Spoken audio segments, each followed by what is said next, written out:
molecular genetics.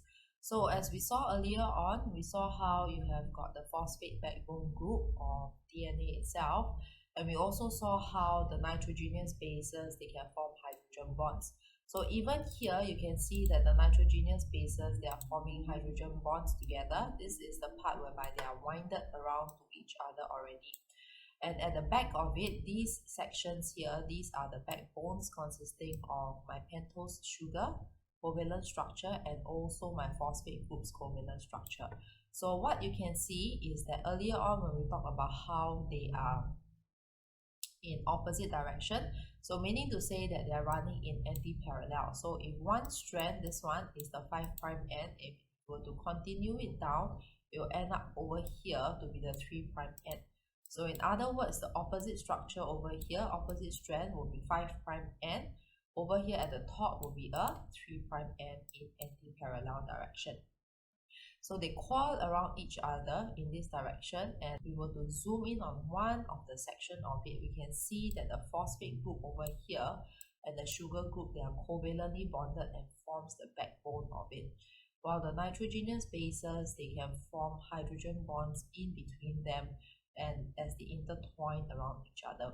So when you do DNA replication, this intertwining section itself, they are going to unwind just a little portion that is supposed to undergo replication. Let's say, for example, if you have a tear in the skin or the muscles and your body have to repair, and the DNA will send out the information for the replication. So for that, we will look at it in the central dogma of DNA. So before we go into that, let's look at what is determining a gene, or what is exactly a gene. Okay, so in the topic for cells under organelles, we know that we have got cells, the nucleus in almost every cell of our body system. So not all cells do contain nucleus, but majority of it do contain it. So within the cell itself, we have got nucleus. Within the nucleus, we have got the nucleolus over here.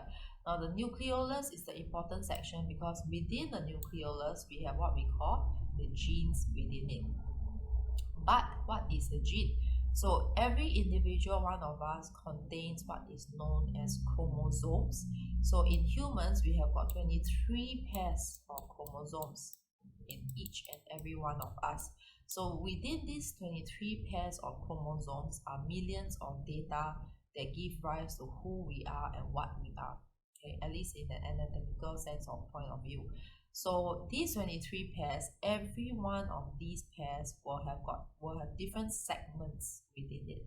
Okay, so let's say, for example, this particular segment that you see in blue here, there will be other segments that are running through it on the entire segment of the chromosome. Each of these segments will code for a specific information on you or in you in terms of maybe your organs or how your system is running, the biochemical pathways that your body is taking.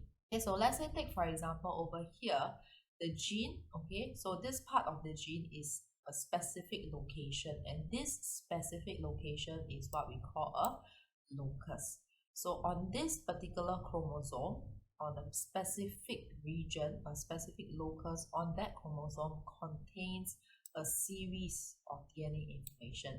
And this segment of the DNA information is what we call a gene. Okay, so we have got millions of base pairs of DNA within us. Definitely not all the millions of base pairs are going to code for only one thing, otherwise it will just be a single cell organism. So meaning to say whatever that we have now, whatever that we are experiencing is actually coded by all these millions of base pairs, and different segments are going to code for different things. So if one segment of the gene over here is comprising of maybe a few hundred base pairs, it will code, for example, the brown color. Okay, so likewise, another segment, another location or locus is going to code for the hair color. I might even have another location or another locus over here that is coding for the texture of your hair. Do you have straight hair, curly hair?